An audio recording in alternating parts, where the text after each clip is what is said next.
to nag-apply ko sa karon akong gi-applyan nga company which is na hire ko for training ako karon and then hopefully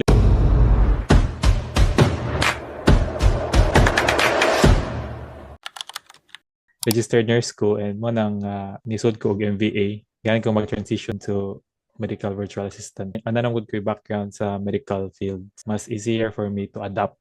But mas na-enhance akong skills sa administrative task.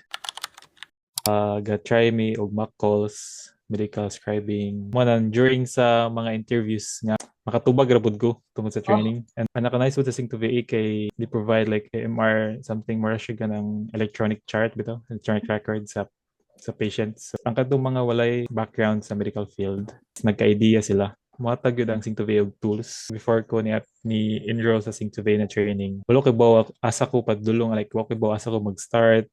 Or ako watch sa YouTube maskin kanang random videos lang about kanang MinVA. But during the training, organized kayo sila mo teach like from the basic until more equipped na ka. And then adto ko naka-idea na ari ko dapat mag-start para ma-master na ako na skills and then more on mas guided ko compare sa self-study lang, self-learning lang. Nag-guts ko na mo take sa HEPA training. I think kaya naman siguro because of kanang tungod sa mga coaches ba nga ilagi pang tudlo bitaw. I did was ga-take ko while ga-training pa ko sa Sing2VA. Then ako siya gibutang sa resume. Nag-apply ko sa karon akong gi-applyan nga company which is na hire ko for training ako karon and then hopefully